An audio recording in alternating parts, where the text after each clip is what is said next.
insightful paper presentation. Taking the session forward, we move towards our last paper presentation. And it is my privilege to briefly introduce our next speaker, Dr. Mariano Iturbe. Dr. obtained his Master's in Philosophy from the National University Córdoba, that is in Argentina, and from the University of Navarra, which is in Spain. And then he moved forward to complete his MPhil and PhD from Delhi University. Since 2003, Doctor has been affiliated to the University of Navarra as a researcher and has lectured at various institutions. Also at present, he is an adjunct professor of philosophy at Somaiya, Bharatiya, Sanskriti, Peetham, and recognized teacher for the PhD degree in philosophy by the University of Mumbai. Out of his many publications, his latest publication has been a joint venture between Somaiya, Bharatiya, Sanskriti, Peetham and Adjunct University, which is in Rome. The title of the publication is Hindu and Christianity Dictionary. So it includes essential terms for inter-religious dialogue. I would request our chairperson for the seminar, Professor Aniruddha Deshpande, to kindly felicitate Dr. Mariano Iturbe.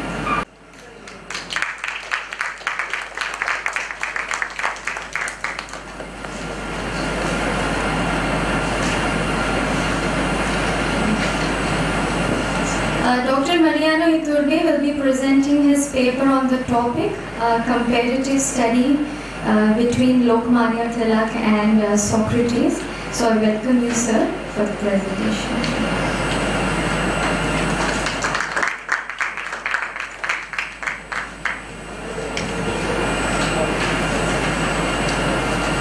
So very good afternoon, respected authorities in the room, friends, professors, students, and well, you might be tired, no? But I will shorten a little my paper because it is long. First, about the genesis of the paper, that's what I thought Dr. Ashari invited me to speak and prepare a paper. So first I thought perhaps I can compare with my original route from Argentina, the independence process, etc., etc. But well, I found that there were many differences. The process there, at least in Argentina and many Latin American countries, were done by the Creoles, descendants of the Spaniards in Latin America itself. So then I thought, why not look into the person more than the facts, the person through the facts? And I thought it would be nice and possible to compare Socrates, the person who lived in the 4th century BC, and Ṭiḻak, who lived in the 19th and 20th century. So there's a big gap between both of them. Also a big gap geographically, culturally, religiously, etc., etc. But I found in both of them, in their personality, that search or to stand for a cause, to fight for a cause, to fight for truth. And that is what I wanted to underline, and I will try to underline mainly in this paper, focusing especially, or mentioning especially those moments of trials that they had with the justice in their own places. In the case of Socrates, he ended dying by drinking the poison. In the case of Ṭiḻak, he spent 3 periods, one longer than the other, in jail, that, as we see, have been quite productive in his life. So, just to talk about Socrates first, he, as you know very well, he lived in the 5th century, 470, he died in the 399 BC in Athens. Together with Plato and Aristotle, was the summit of Western philosophy. Philosophy in the West started in Greece in the 6th, 7th century BC, but with Socrates, and then he discipled Plato, and later on Aristotle, which is the summit of Western philosophy. From a political point of view, was the golden era of Pericles, that saw the splendor of Athens in the monuments, in the institutions, and that also created a rivalry between Athens and the other Greek colonies, particularly Sparta. Now, Socrates, and this is what we call the Socratic problem, is that he didn't write anything. We don't have any book written by Socrates today, or any copy, anything. Whatever we know is from what Plato said in his dialogues, what Aristotle says in his books, what Aristophanes says in a very ironical way about Socrates in the book The Clouds, and by some other like Xenophon, etc. But from Socrates himself, we don't have anything written by him. That is what we call the Socratic problem. In any case, we know that Socrates was usually surrounded by people, engaged in conversation, seeking the truth. In fact, his main enemies were what we call, what are known as the Sophists. The Sophists were that group of people, 5th century before Christ, who commercialized, to say like that, philosophy. For the first time, they began to charge for teaching. They were like tutors, and you give intuitions. And their main importance was not so much to find out the truth. As you know, philosophy, love of wisdom, searching for the truth. But in the case of the Sophists, the main topic was to convince others. To convince others of the truth, either if it's true or it's just my own truth. That is why the Sophists are the fathers of relativism. And Socrates was the main enemy of them, because Socrates believed in truth and tried to adumbrate the truth. That is why he compares the process of finding truth as a process of giving birth, delivering a child. That process, that effort, that first of all requires an inner conversion of the person to realize that I don't know anything, or I know very little about this topic, what is virtue, what is truth, what is obedience, what is justice, what is prudence. And then, through questions and answers, that was his methodology, he would try to help among his students to adumbrate the truth. As Cicero said, Socrates brought down philosophy from heaven to earth, and from the exclusive speculation on nature, which was characteristic of the Ionian cosmology. Before Socrates, we have the pre-Socratic philosophers who were concerned mainly on the origin of the world, from where do we come, and instead Socrates made a shift, anthropological shift, focused on man, on human being, and the moral questions about human being.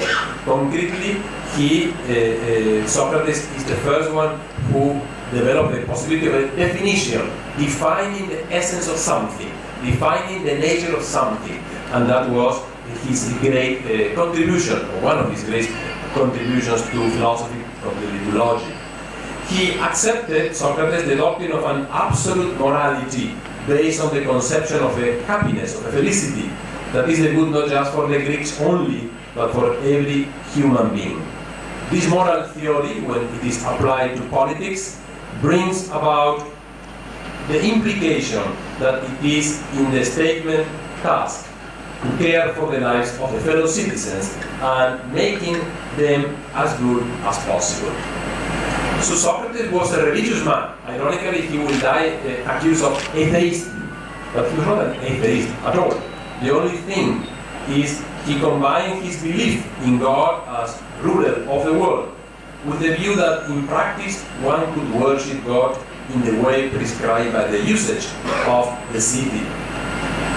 So Socrates tried to make his fellow men aware of their ignorance and of the supreme importance of knowledge of what is authentically good for each person.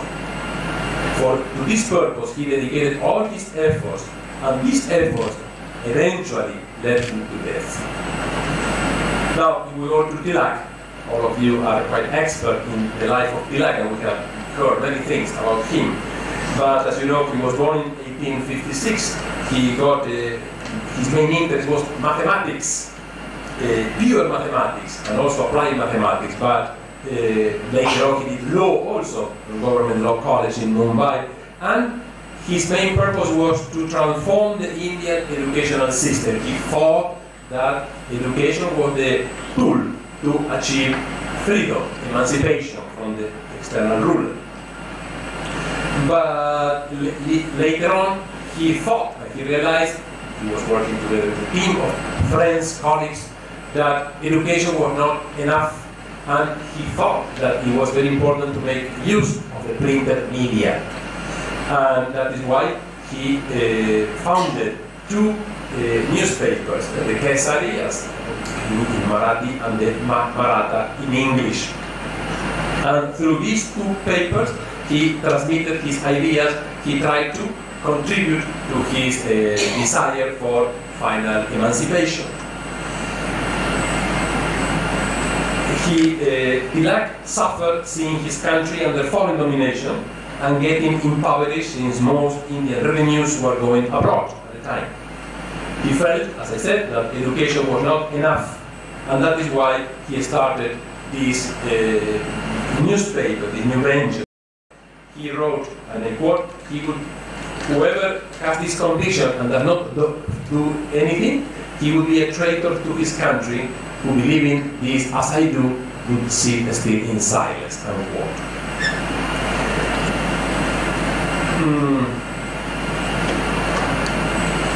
Just jumping some things that have already been said in other papers. There was some discrepancies he started, as I said, as a group with other educationists.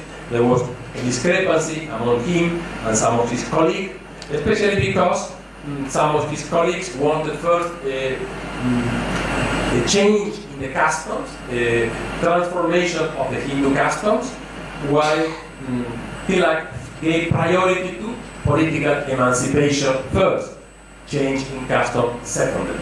It's not that he disagreed with them, but he disagreed, at least he disagreed in the opportunity of he wanted, first of all, to focus in political revolution, political emancipation. So, one, for instance, example of these polemics was between Agarkar, one of his main friends from the times of college, with whom he had different ideas, but they discussed a lot together those ideas, they worked together, they started educational institutions together, but then when these discrepancies appeared in the newspapers, became more bitter and led to the separation. In fact, one has wrote on his own newspaper, other Ṭiḻak continued with his own paper. So, in any case, in spite of these differences, friendship remained, and that perhaps is also the positive point of the personality. They could have had different ideas, they could have fought for their own different ideas, but remained as friends. And when Agarkar died, in fact, many of his friends died quite young. He was one of the few who survived from that generation. Ṭiḻak wrote an obituary and says, people knew of the differences of opinion before us. But death is so cruel and overwhelming that we forget these insignificant matters and are bewildered when we vividly remember how we both made some plans for social work on our youth, how we work in a team, and how we develop our plans at home, in public, and even in prison. The education we had received in college together had molded and shaped our minds in a particular way, and we had decided to dedicate our lives to a cause. We spent over 10 years of our youth in serving the cause and mindful of the difficulties and of the effects. And now death has snatched from our midst our comrade. It is clear, it is said by his biographers that after the death of his friend Agarkar, the tendency of Ṭiḻak towards nationalism grew in intensity. Now regarding religious. Well, he was orthodox in his religious practices, but not particularly pious devotee. At the beginning, his approach towards religion was more from a rationalistic point of view. During the first year, he professed a sort of agnosticism, and though his thoughts about the teachings of the Veda and the values inherent in Hinduism evolved little by little. Perhaps his contact with science scholars like Max Müller, his acquaintance with the Theosophical Society and Besant, and his knowledge about Swami Vivekananda, his speech in the Parliament of World Religions. Okay, those were decisive moments, elements in the evolution of his thought on Hindu religions. Now, if we go to the first imprisonment, I said at the beginning that Ṭiḻak and Socrates faced criminal charges in different moments of their life, and that is, I thought, would be calling for a comparison. In the case of Ṭiḻak, his first imprisonment happened in 1882, related to a situation happening in Kolhapur with the Shri Shivaji, the Maharaja of Kolhapur, who was surrounded by a curtain of intrigues and rumors that he was insane, and somehow he was manipulated.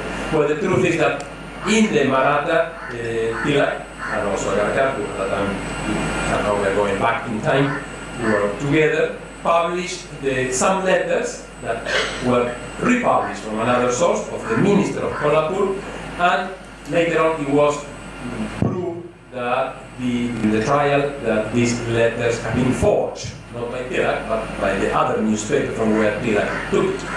So both Ṭiḻak and Agarkar apologized, but they were condemned to 4 months of rigorous imprisonment. Was his first taste of life in jail. And again, we already in those 4 months, we see how this period, and as we will see in the second and the third, have been not just only lack of freedom, but an opportunity for inner freedom, an opportunity for developing his own ideas and his own thoughts. We will go on to the second imprisonment. Was related by a speech, was caused by a speech that Ṭiḻak gave and was reported in the Kesari newspaper in 1897. And this article was the first case, the cause for the first case of sedition in the life of Ṭiḻak. The fact is that Ṭiḻak has delivered the presidential address in one of the Shivaji festivals, and it was said that some of his words referred to the political situation of the time, and therefore he was accused of giving incitement to violence. Well, I will skip all the story of this case, but just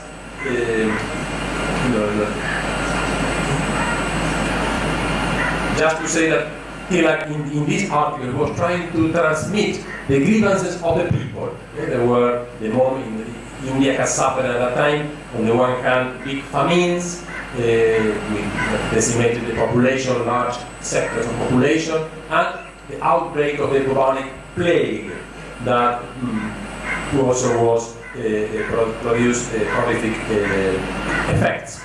And Ṭiḻak first, in his articles, tried to criticize the inaction of the government at that time, and also in the case of the bubonic plague, how the army officer from the British took advantage to desecrate idols, to desecrate temples out in the houses, to mistreat women, etc., etc.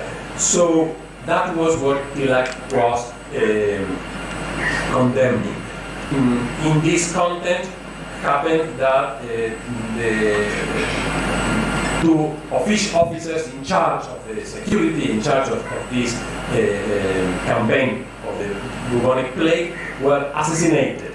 And eventually Ṭiḻak was accused of not assassinating, but yes, inciting to violence in the cause well, it was proved that he was not the cause. But yes, what he was trying to was to make aware of the inaction and the errors of the government at that time. So the fact is that Ṭiḷak was condemned to 18 months of rigorous imprisonment, and the first day he was in Bombay, later on was shifted to the Yerabda prison in Pune. So this period, the second period of Ṭiḷak in prison, was a hard one, which he lost a lot of weight. People feared for his life, and among his friends there were these foreign scholars like Max Müller who appealed for him, and after 11 months he was released. He needed then to spend some time traveling for recovering after the trial suffered during his incarceration period. In any case, also this second period was a time that was an spur on Ṭiḷak's desire for knowledge. The Orion and the Arctic home were prepared during this period. Now, the third, that was the longest one in Myanmar for 6 years, was also related to the partition of Bengal. On that occasion, just the event happened on 30th of April 1908. A young revolutionary, Khadiram Bose, attempted to kill King Ford, the chief president's magistrate of Bengal, for his role in the partition process of Bengal. He threw a bomb, but he missed the target, and the bomb fell on another car in which 2 European ladies were traveling, and they died. It was the first time that the bomb was used in India, and this fact sent a shock to the entire government. So Ṭiḷak, as well as other editors from other places, like Calcutta for instance, conscious of their educational task as journalists, Ṭiḻak wrote several articles, and in them he made references not only to the bomb, but to the motivation behind the bomb and the possible causes of the angerness among the people. So these articles led eventually to his arrest few months later and his trial with the sentence of 6 years of rigorous imprisonment, transportation, that he went to Myanmar, Burma.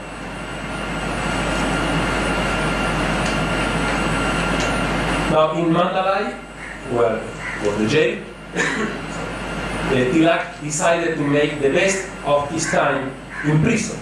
He thought that he might not come back alive. He was already quite senior, and diabetes, quite weak.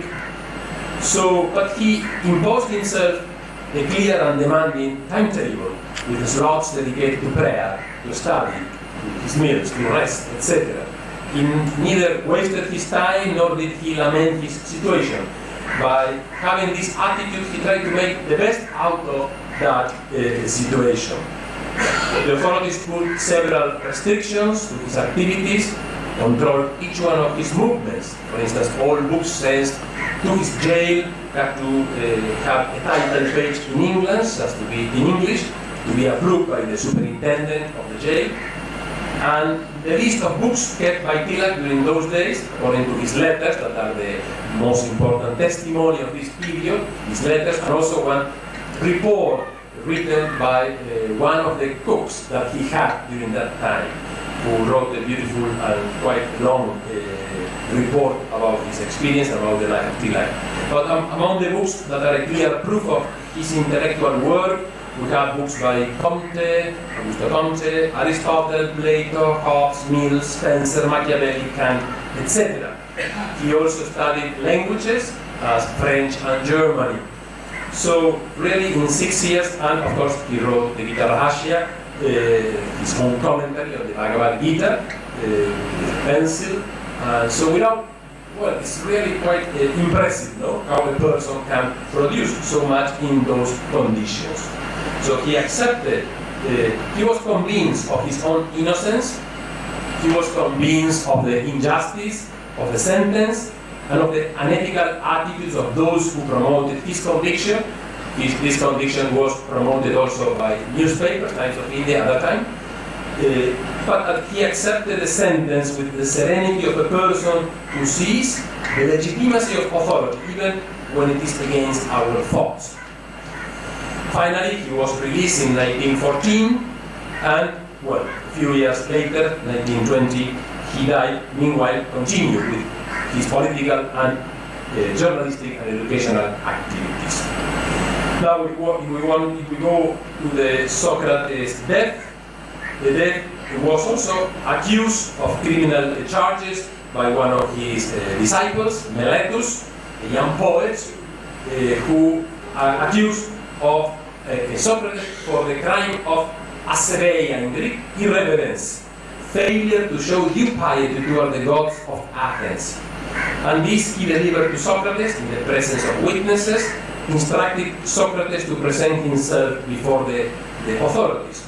In fact, Socrates could have gone to another place and saved his life, but Socrates believed in truth. So he said, I will appear to the trial. I will not escape. I will not escape. I will flee from this accusation. Well, the story of his defense is beautifully reported by Plato's dialogue, the Apology, not very long. All of you can read it. But the fact is that in Athens, religion was a matter of public participation under law. It was regulated by a calendar of religious festivals. The city used revenues to maintain temples and shrines. So the accusation of irreverence was enough, and was also added that by that he was corrupting the minds of young people. So that accusation was serious enough to bring death penalty. So Socrates' trial occurred, and he was sentenced to death. The death was delayed because there was that ship, the sacrificial ship that was going, it has to come back to Athens after it took 1 month. Then that 1 month, also there are some dialogues of Plato narrating the dialogue that Socrates himself had with the people, how Socrates was also consoling his own disciples. There is one famous phrase that, in which he says,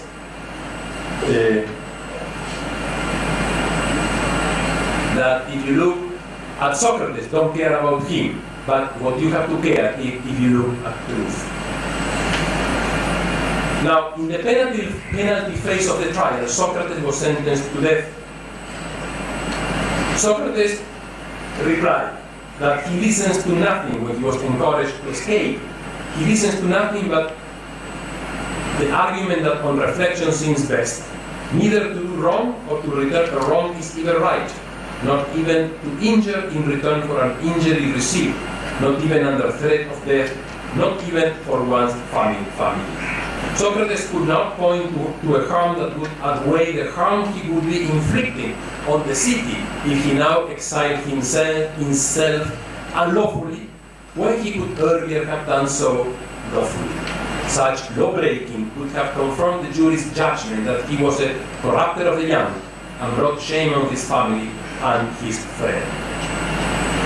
So, just going to the conclusion. I have jumped, as I said, because of the timing and because of many things have been said already before. But going to the conclusion, Ṭiḷak and Socrates lived and died for a cause. Truth for them was not something relative, but something absolute for which it was worthwhile to fight, even if that fight would lead to lack of civil rights or even death. Ṭiḷak was convinced that India needed Swaraj, that is, self-determination. He accepted the legality of the British government, but not as a permanent and definitive situation. Thus, he respected the authorities, cooperated with them in whatever was legitimate. But at the same time, he felt the obligation to do whatever was possible to prepare a path towards a change by which India could recover its political freedom. One way of doing that was by pointing out, through education, through the media, the mistakes and injustices carried out by the administration, especially in moments of extreme difficulties.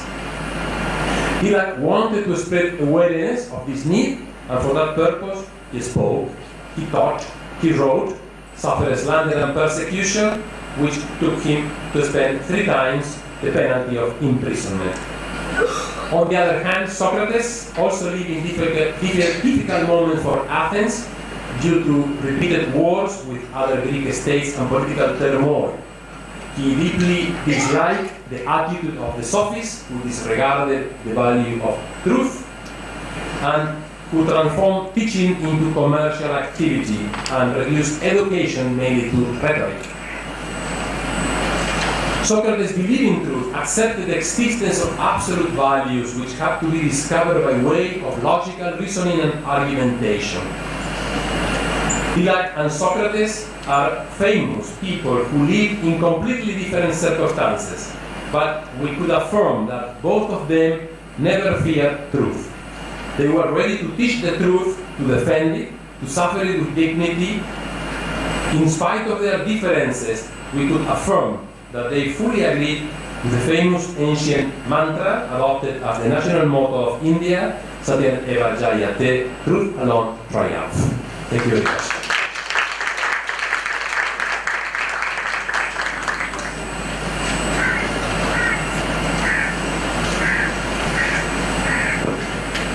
If you have any questions to any of the four paper readers, please ask.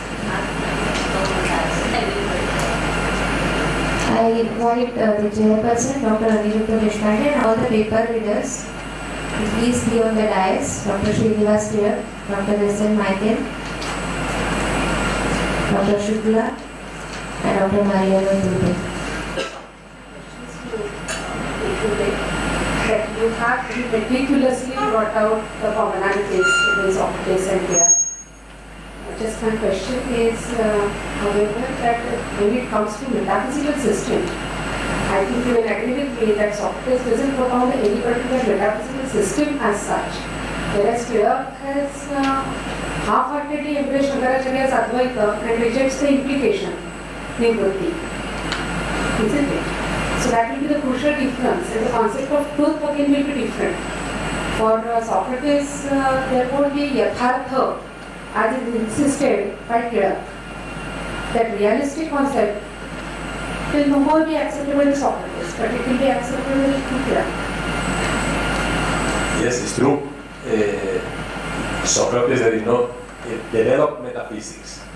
We have to wait till Plato and then Aristotle, who was his disciples. No? Plato and then Aristotle, disciple of Plato. But the main discovery, we can say, or the main contribution from the point of view of metaphysics of Socrates is the concept of definition. So the idea that we can express the essence of something, the truth of something, that things have truth, things cannot be A or B, that are either A or other B. That is his main contribution. But clearly, yes, Ṭiḻak has a much more developed metaphysics on which he based his own ideas. Yes. Good observation. Thank you. In the same continuation, I would like to just, maybe I don't know whether it is a question, but for Socrates, it's the truth is something unconditional. He will search for the truth and he will never commit that he has got the truth. So there is something which is a search for unconditional truth. Can we say this about Ṭiḷak? In the sense, for Ṭiḷak, truth could be something which is connected to spatio-temporally, and that is reflected in his magnum opus also.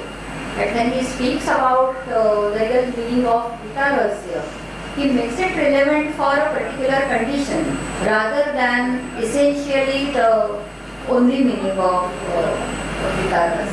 So the idea of truth in Socrates and Ṭiḷak would be not, that means in the context of ethics, that would be a radical difference. Yes. And before you answer, one question for Dr. Michael. It was a very scholarly paper as usual. I would like to know from you, how would you see the descendants of Savarkar from Ṭiḷak? That means, is there any direct relation between the two, or how would you do that?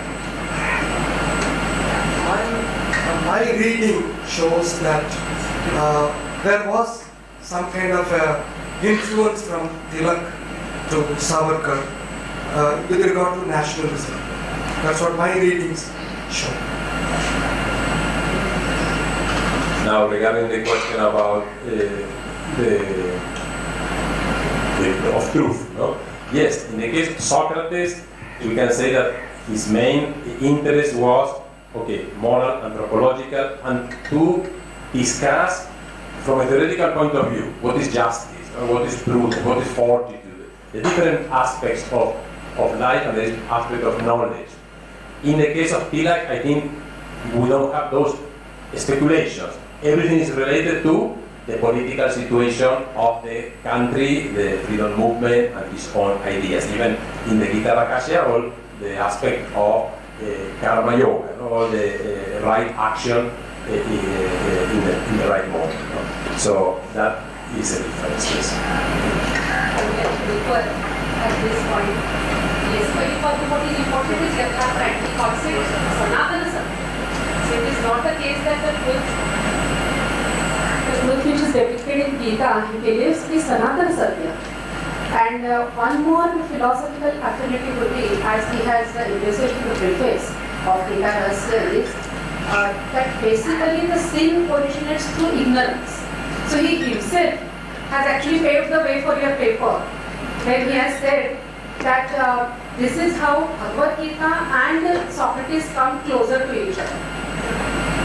So basic doctrine that ignorance is the root cause of sin. This is the common philosophical principle which will be admitted by both Ṭiḷak as well as Socrates, and Ṭiḷak owes it to Bhagavad Gita. In the case of Socrates, there is a discussion that he identified knowledge with virtue. You know that with the good and you are good. Then later on, this theory will be refuted by Aristotle, saying that it's not enough to know what is good, but it's enough to implement it, to put it into practice. Perhaps also, here we can see a contribution of Ṭiḷak as well. And I mean, self-growth, even for Socrates also holds to ordinary people, and Ṭiḷak also by writing, and people at that time, even Athenians were not awakened for democracy, and same with Ṭiڵak also, he wanted to awaken the people for Swaraj.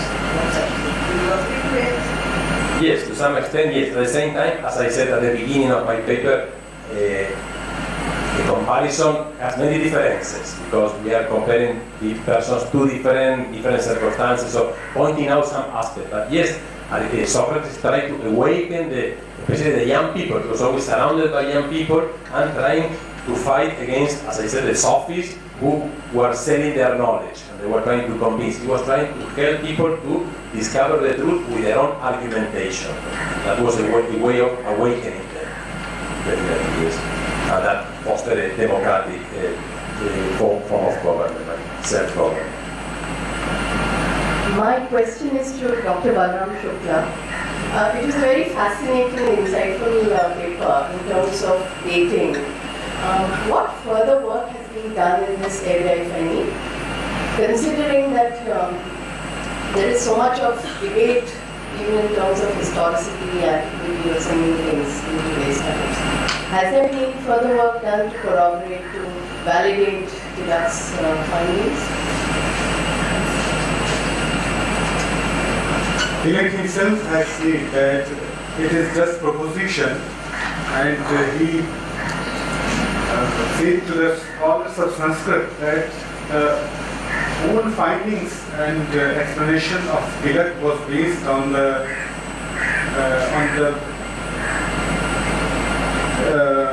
actual and real explanation of the mantras.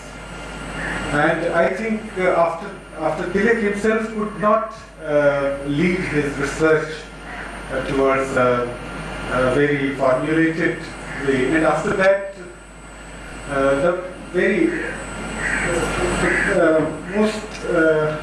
the problematic thing with this astronomical explanation and theory is that whether the mantras say the same thing which Ṭiļak or other astronomical scholars say.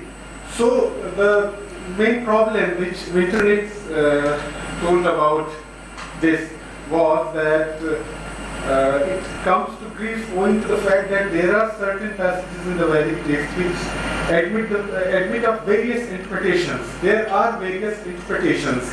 So there is no problem. There has not been any problem with the astronomical calculations. The problem actually lies in the Sanskrit.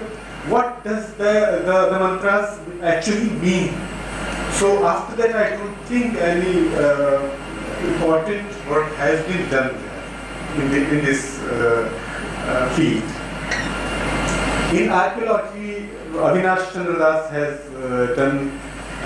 In Rigvedic India, he says that the time of Vedas is 20,000 years back, and earlier to that of Ṭiḷak. And so, on different other grounds, the researches have been done, but I don't think on the astronomical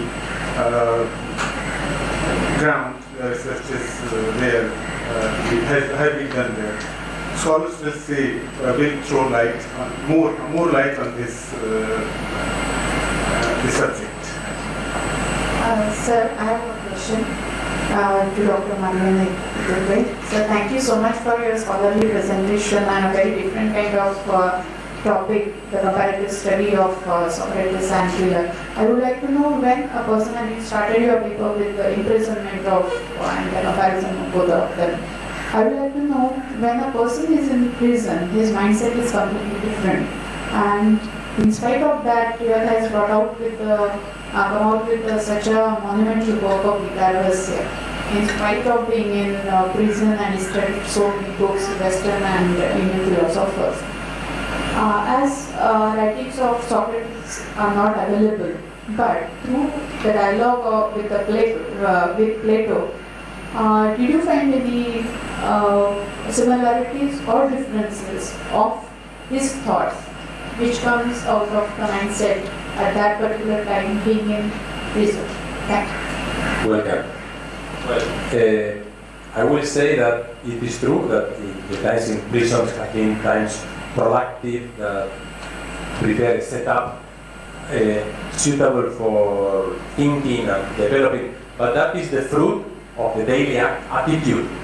I don't think if there is no daily attitude of seeking the truth, of thinking about truth, when you are in prison, ordinarily what might happen that you get despair,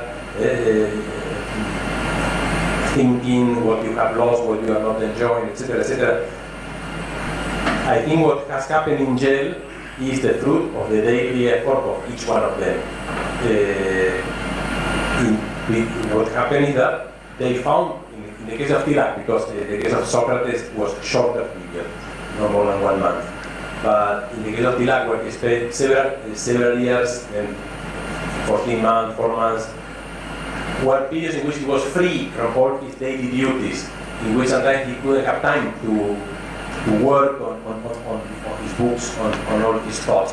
So the jail was an opportunity, unwanted opportunity, to have that peace, that serenity, and that full concentration to tasks for which he couldn't have time before. In the case of Socrates, well, he was not in jail for a long period. He was just, we think that according to the return of that ship, the sacrificial ship, was more or less 1 month. But in that month, we have the records of some of the dialogues in which he was also continuing his same activity, teaching his disciples, discussing different topics, and whenever the concern of his disciples about his imminent death was coming, he was trying to relativize, to not give too much importance. So but I would say, as I said at the beginning, mainly the fruitfulness of those periods is consequence of the fruitfulness of their daily life. Excuse me. My question to Dr. Shukla, we say that the cultures develop on the banks of rivers. So what was the common cultural development started from the Volga river? Is it any connection with the Persian culture and Indian culture? Indus Valley?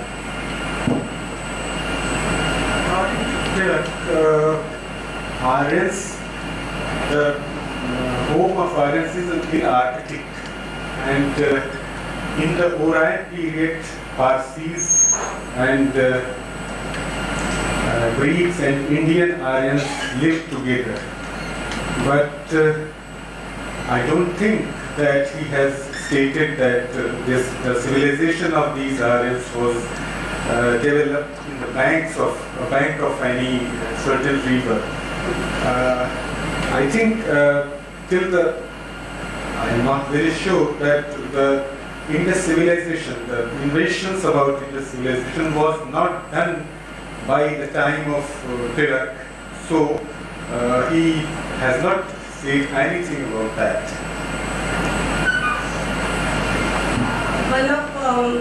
I would like to share with Dr. Michael one of my readings, since the influence of Ṭiḷak on Savarkar.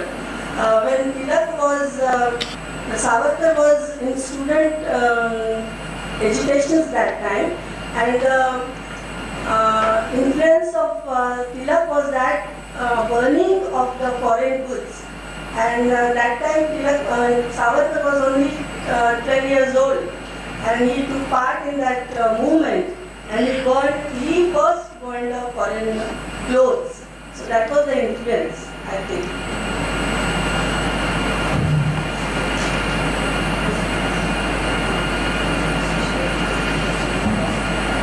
I request our chairperson, Professor Dr. Aniruddha Deshpande, to express his remarks.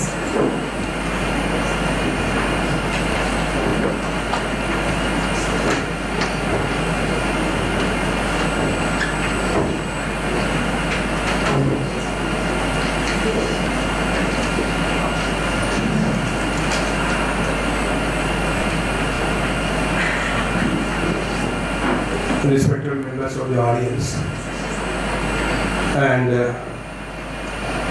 this scholarly presentation made by these four speakers, Professor Ṭiḻak, Professor Iturbe, Professor Michael, Professor Shukla.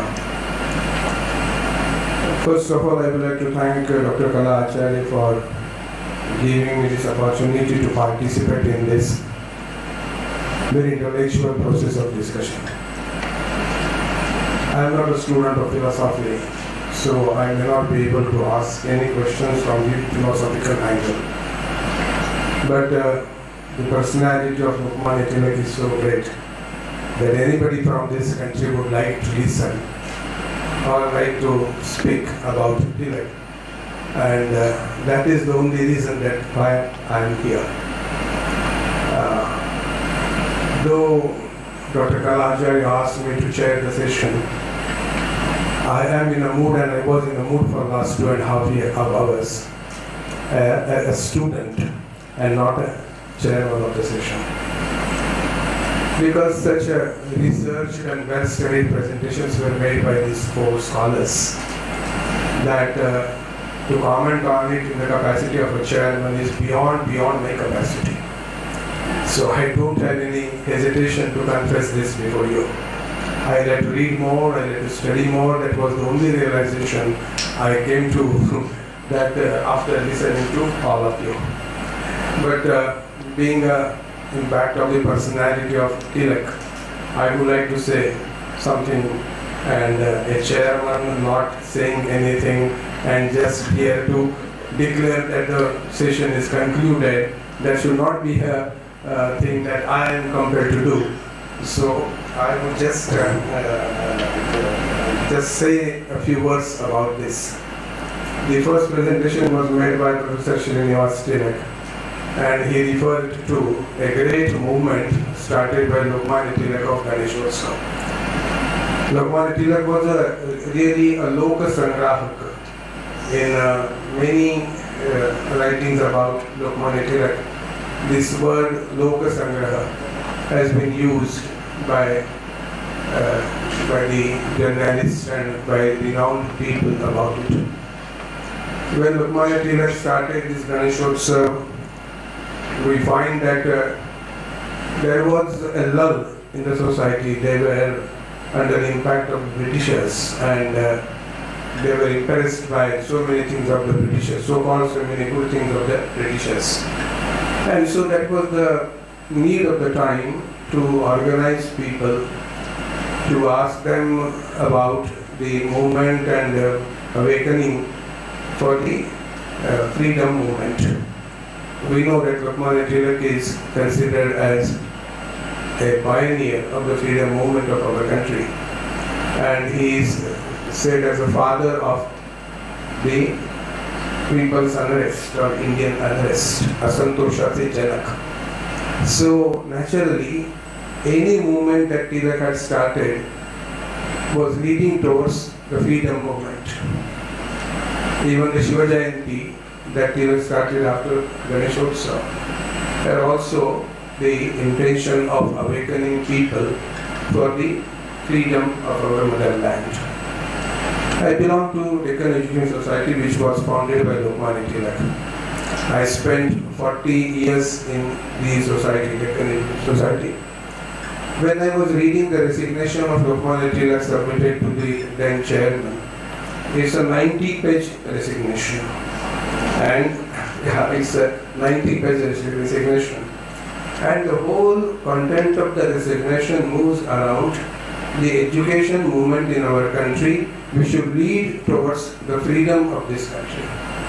So he was so committed to the movement of freedom that the social emancipation and the political emancipation, that kind of conflict was there between Ṭiḻak and Agarkar. It was not so that Ṭiḻak did not want the social awakening, but Ṭiḻak said that first, let us get the freedom, we will do it on our own. It's not necessary for Britishers to establish social equality in this country, we will do it. But let us be free first. And so his freedom movement was the biggest motto before Ṭiḻak. He was imprisoned and therefore he could not do it. And then this Orion and Gita Rasya, that such a big gift was given. Though he was imprisoned and so much has been spoken about it. Ṭiḻak gave 4 basic slogans. I would say Chatusutri by Ṭiḻak. And that Chatusutri is also related to the Ganeshotsav movement of Lokamanya Tilak. Professor Srinivas must be knowing it. And that was Swadharma, Swarajya, Swadesh, Swabhiman. So this Swa is there. In the total philosophy of Lokamanya Tilak, this Swa is there, and that Swa is naturally awakening our people. A very great impact of that colonialism was there on the minds of our people. Very big people used to say that Britishers is a divine gift to this country. They are the divine, I don't want to utter the names of those big people. It is a divine dispensation. That was the description of great people. Though they were great in their all activities, they were great. But they were calling Britishers as divine dispensation, which Ṭiḻak never agreed. And so his all movements in Congress and beyond Congress was about the freedom movement. And so this Chatusutri, Dharma Svabhasha, Swarajya Swabhiman, that was the outcome of the speeches that Lokamanya Tilak had delivered during the movement of this Ganeshotsav and Shiva Jayanti also. About the concept of nationalism, Dr. Michael spoke in such a researched way that it was really enlightening.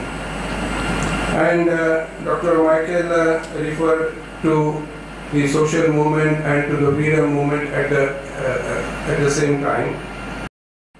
Ṭiḻak was insisting on this political freedom, and his concept of nationalism was relied on several cultural aspects of our country. We say that what is the crux of the matter about the nationalism of our country? To my mind, it is culture of this country which can bind people together, and that culture is well accepted in our society. He has said that there are so many diversities. Okay, there are diversities, linguistic, religious, caste, and so many diversities are there. But if we find that there is a principle of unity in diversity, in every kind of diversity we find some element of unity. And that is the crux of the nationalism movement of our country. When Dr. Michael was speaking, and his speech was really enlightening for all of us. About Professor Iturbe's analysis and parallels between Socrates and Lokamanya Tilak. When I read this invitation where the topics were given, I saw that there is a comparison between Socrates, and I was just wondering that what this speaker is going to speak about, making a comparison of the two personalities who have a distance of 2000 years and how they can be compared with each other. But this comparison is really enlightening for me, and that is insistence for truth. Satyameva Jayate, he concluded his speech by quoting this Satyameva Jayate. I remember that Lokamanya Tilak was also doing the same thing. When he was there in the court of jury and that punishment was given by that court, then it was a great slogan that created a great awakening among our people, that Lokamanya Tilak told him that though I may be guilty in this court of jury, I am not guilty in the court of Lord, that is Parameshwar. So that is Satyameva Jayate. Socrates and Lokamanya Tilak, who were insisting on the principle of truth, I think this was the great conviction of Lokamanya Tilak about the Satyameva Jayate, the principle of it. You have rightly said the relationship between Lokamanya Tilak and Savarkar, that burning the foreign goods on the bank of the river in Pune. At that time, Savarkar was a young person studying in Ferguson College. I would like to make a small addition to your analysis. Perfect analysis. And the principal of Ferguson College was Wrangler Paranspe at that time. And Wrangler Paranspe dismissed Swatantraveer Savarkar from the college. He was rusticated from the college as he took part in this movement of burning the foreign goods. At that time, Lokamanya Tilak wrote editorial, and Shirshak, the title of that editorial is Hey Amse Gurus Nave. So it was a great article by Lokamanya Tilak that they cannot be our teachers. The teachers who do not teach the morals in the class, teachers who do not teach the urge for freedom of our this motherland, how can we call them as the teachers? That is the, I think, percolation from Lokamanya Tilak to Savarkar, and the admiration by Lokamanya Tilak of his disciple, Swatantraveer Savarkar.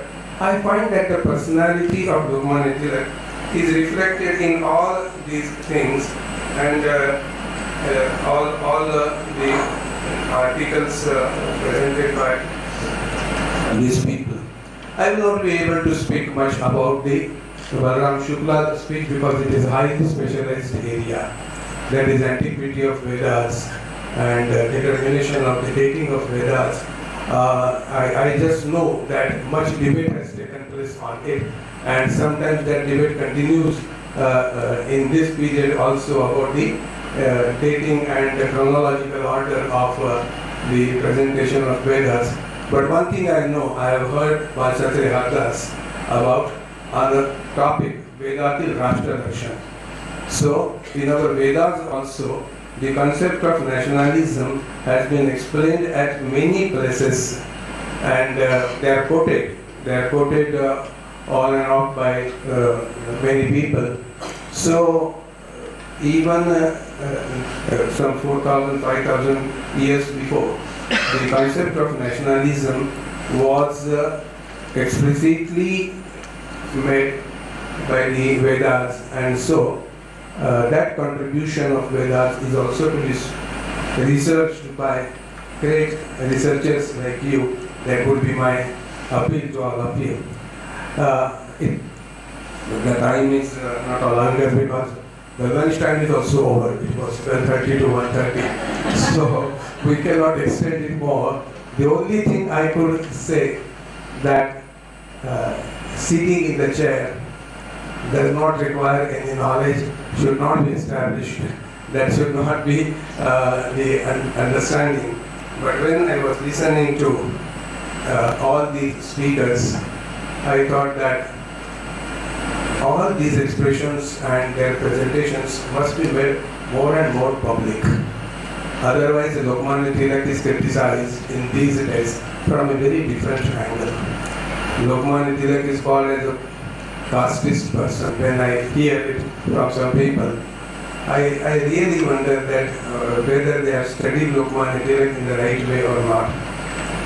When the constitution is discussed by people, then some comments are made unnecessarily on the personality of people like Lokamanya Tilak and other things. Lokamanya Tilak was a person, a fighter, a personality of a fighter. He was a fighter. He was a great admirer of Justice Mahadev Govindanandani. But when he saw that this movement is something becoming some obstacle in the freedom movement, he opposed it vehemently. So when he was a person having a single aim before it, that this country must be free. And that freedom movement was the essence of all his personality, all his journalistic skills, and that is the obligation that the philosophy of Lokamanya Tilak has made on our society. So the first letter I received from Dr. Kalacharya was just to chair one session. Had I an idea that this session is on such a specialized topics, I would not have become a chairman. I would have preferred to sit in the audience and listen to these researchers. But whatever I could get is really a very valuable thing. Even the questions asked by the teachers and by the scholars have also enlightened me. I am thankful for this, basically to Kala Acharya and to all of you. I really appreciate the presentations made by all the scholars. With these words, I conclude here. Thank you very much.